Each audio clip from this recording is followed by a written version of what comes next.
Good morning, children. Welcome to your EVS class. Children, as I had told you that I will give you question answer on weekends. Okay, today is not weekend, tomorrow is weekend, but EVS is not there tomorrow. Okay, on Saturday we don't have EVS.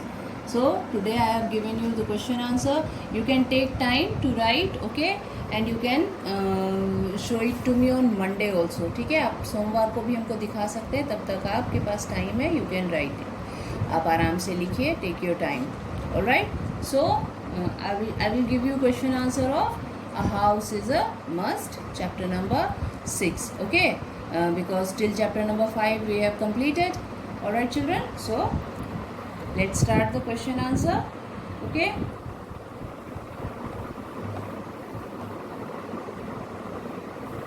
First of all, today's date, that is 3rd of July 2020, and the day is Friday. All right. Okay, children. Today's date is 3rd of July 2020, Friday. All right. Question number 1. Listen, I have made some questions for you from the chapter because there is no question answer in your EVS book. Just for your practice, children. All right.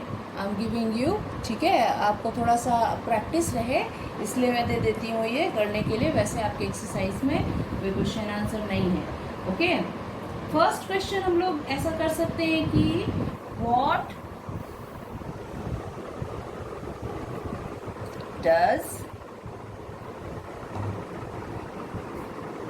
a house, what does a house protect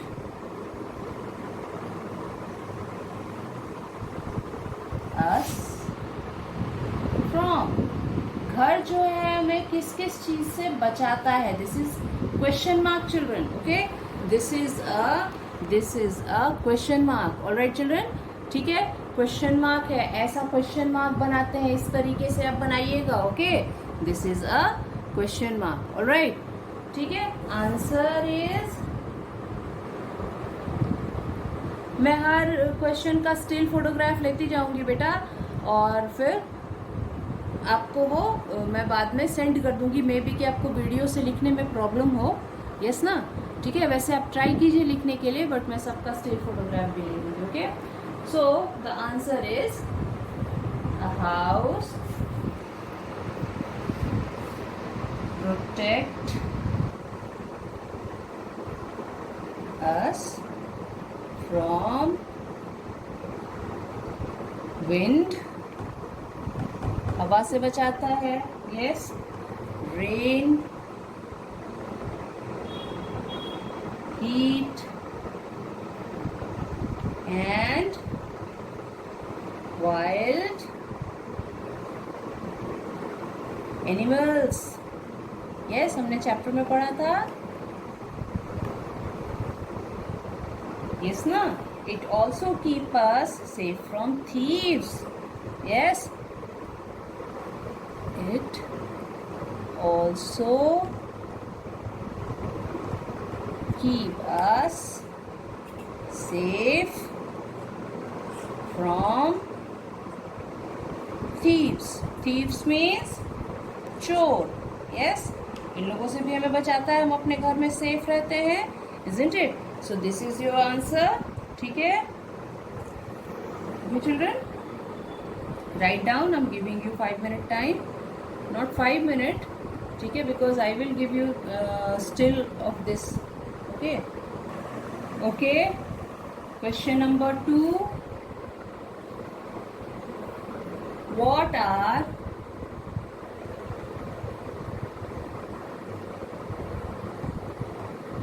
pakka houses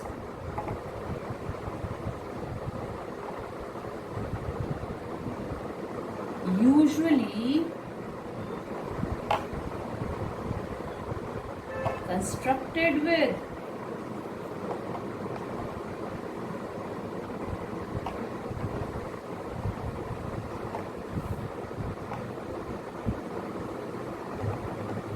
Okay, what are पक्का houses usually constructed with? Okay, means कि पक्का house में क्या क्या material लगते हैं, ठीक है. So the answer is the पक्का houses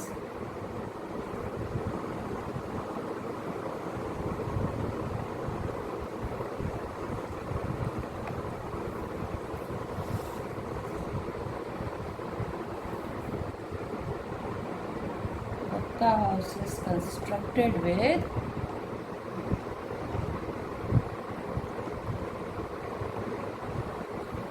constructed with bricks, cement. Listen children, little bit hard spellings are there, okay, but आपको ये सब स्पेलिंग्स तो याद करने पड़ेंगे. पक्का हाउस किससे बनता है? तो सीमेंट और ब्रिक से ही बनता है, स्टोन से बनता है, यस ना. So you have to learn. इसीलिए तो मैं आपको थोड़ा सा टाइम दे रही हूँ इसमें, क्योंकि डिफ़िकल्ट स्पेलिंग्स हैं, आपको थोड़ी सी परेशानी हो सकती है. So take your time, okay. And steel etcetera भी होगा, but I am not writing, okay, ठीक है. So this is the second answer. Okay. Question number 3. What is a hut made of? Listen children, in last question I wrote constructed. If you have difficulties to learn these big spellings, आप छोड़ दीजिए उसको, made of ही लगा दीजिए, okay. ये भी हम लोग यूज कर सकते हैं, मेड ऑफ, है ना. सो व्हाट इज अ हट मेड ऑफ? हट जो है वो किस चीज से बनता है? यस, अ हट. आंसर इज अ हट is made of mud, bamboo. Bamboo means बांस, बल्ले, yes. Bamboo twigs, तिनके, या जो घास फूस से हम लोग छत देखते हैं ना हट का, वो. एंड लीव्स, पत्तियां भी, बड़े बड़े पत्ते भी पेड़ों के यूज होते हैं, yes. So a hut is made of mud, bamboo, twigs and leaves. Okay, this is the third question children. Okay, question number 4. What is a houseboat? Houseboat क्या होता है children? What is a houseboat? Come on, tell me, what is a houseboat? Can you tell me what is a houseboat? Okay, I'm writing here. Write down. A houseboat is a house built on a boat. Boat के ऊपर जो घर बना होता है वही होता है ना houseboat. Yes children. आप में से कितने लोगों ने तो houseboat enjoy भी किया है रहना? Yes ना? बताया था आपने मुझे लाइव क्लास में. So start writing. A houseboat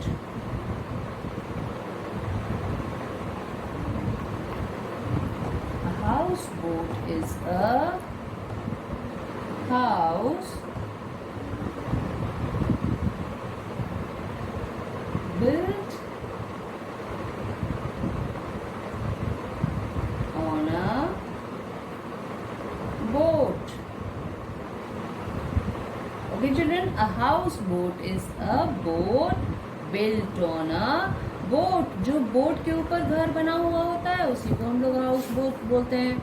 That house which built on a boat is called a houseboat. Okay children, ठीक है. Listen, मैं चाहती तो आपको स्टिल फोटोग्राफ्स भी दे सकती थी चिल्ड्रन, सीधे सीधे, कि आप इसको उतार लीजिए, कॉपी कर लीजिए, बट ये ठीक बात नहीं है हैबिट कि सिर्फ आप कॉपी कैट बन जाएं, सिर्फ कॉपी करते रहें. इसलिए that is why I am writing on board, you try to write with me. अगर हमारे क्लासेस चल रहे होते स्कूल के अंदर तो हम लोग ऐसे ही करते हैं ना कि मैं आंसर्स आपके बोर्ड पे लिखती एंड यू कॉपी इट, है ना, आप उसको कॉपी करते। यस, तो अभी भी हम लोग ऐसे ही मान के चल रहे हैं कि हमारा क्लासरूम चल रहा है, so try to copy. Okay children, इसको कॉपी करने की कोशिश कीजिए। ये क्वेश्चन क्या है, what is a house boat, and answer is a house boat is a house built on a boat. Okay, ठीक है। अब मैं इसकी एक स्टिल फोटो भी ले लेती हूँ ताकि आपको भेज सकूं। जो बच्चे स्लो राइटर हैं उनके लिए तो देना होगा, है ना। Okay, alright children, now come to next question. Okay, about igloo. हमने सबको थोड़ा थोड़ा टच कर लिया है, सारे टॉपिक, सारे डिफरेंट टाइप ऑफ हाउसेस, तो इग्लू भी नहीं छोड़ते हैं। ओके, इग्लू के ऊपर एक क्वेश्चन देख लेते हैं। हालांकि फोर क्वेश्चंस हो चुके हैं, ये फिफ्थ है, आपके लिए थोड़ा सा ज़्यादा हो जाएगा, बट इसीलिए मैं आपको सफिशिएंट टाइम दे रही हूँ बेटा, ठीक है। आप अपना टाइम लें और आराम से लिखें, थोड़ा थोड़ा करके लिख लीजिए, ठीक है। ओके, क्वेश्चन नंबर 5, क्योंकि ये चैप्टर थोड़ा बड़ा था ना, इसलिए थोड़े से क्वेश्चंस ज़्यादा हो गए। Okay, question number 5 is what is an igloo? What is an igloo? Who lives in igloo? कौन रहते हैं इग्लू में? Who lives in igloo? इग्लू में, इग्लूज में कौन रहते हैं? See again, 2 question mark sign here and here. Yes, यहाँ और यहाँ देखिए, दोनों जगह क्वेश्चन मार्क का साइन है चिल्ड्रन। आप कंफ्यूज नहीं होंगे, 2 मत लिखिएगा। Okay, it is a sign of question mark. Question किया जा रहा है ना कि इग्लू क्या होता है और इग्लू में कौन लोग रहते हैं।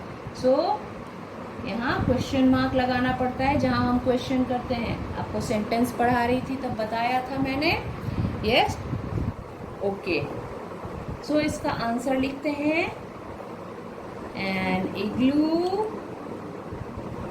एन क्यों लगाया, tell me children, can you tell me an क्यों लगाया? बिकॉज जो सेकेंड वर्ड है उसका पहला लेटर जो है वो वर्बल है, एंड यू नो कि वर्बल से पहले हम लोग एन का यूज करते हैं। यस चिल्ड्रन, सो मैंने इसीलिए इग्लू से पहले, that's why I have written and before igloo. Yes, because I is verbal here. All right, and igloo is a house made of hard snow और आइस। आइस से बना हुआ घर होता है ना। An igloo is a house made of hard snow और ice. Okay, Eskimos, who lives in igloo? Eskimos. Okay, Eskimos lives in igloo. Children, Eskimo एक जाति होती है, वो लोग इसमें रहते हैं जो बहुत ठंडी जगह में सरवाइव कर सकते हैं, वही लोग रह सकते हैं ना। यस, तो एस्किमोज जो होते हैं ना वो बहुत ठंडी जगह में रह सकते हैं, इसलिए ऐसे लोग आइस का घर बना के, और आइस में ही, यस ना, जहाँ पे बहुत आइस होती है, ऐसी बहुत सारी कंट्रीज हैं, ठीक है, जहाँ पे बहुत आइस है, वहाँ पे ये लोग इग्लू बना करके, जो एस्किमोज हैं वो लोग उसमें रहते हैं। ओके चिल्ड्रन, ठीक है। सो दैट ये हमने 5 क्वेश्चंस किए हैं, और ज़्यादा मैं अगर आपको कराऊंगी it will be hard for you. Okay, so that मैं इससे ज़्यादा नहीं करा रही हूँ एक चैप्टर में से, ओके। और इसको भी मैं पूरा ऐसे नहीं दूंगी, जब भी एग्जाम में दूंगी इसको fill in the blank type का बना के दूंगी। आप इतने बड़े बड़े आंसर्स लर्न नहीं कर सकेंगे शायद, आप में से कुछ बच्चे, है ना, सबकी कैलिबर एक जैसी नहीं होती, इजंट इट। सो दैट मैं अगर जब भी इसका क्वेश्चन आंसर के तौर पे भी कभी अगर आपको टेस्ट वगैरह में दूंगी तो मैं कोशिश करूंगी कि इसको फिल इन द ब्लैंक्स वगैरह करके हम लोग कर सकते हैं, okay. So that it's okay. मैं इतना टफ आपको नहीं दूंगी, बस आपके एक नॉलेज के लिए ही लिखा दिया है आपको, है ना चिल्ड्रन, ठीक है। आप इसको पढ़ते भी रहेंगे बीच बीच में तो आप भूलेंगे नहीं, ओके। सो ये हो गया हमारा ये चैप्टर। नेक्स्ट चैप्टर जो हमने पढ़ा है फैमिली, उसको हम लोग नेक्स्ट वीक में करेंगे, ओके। Thank you children.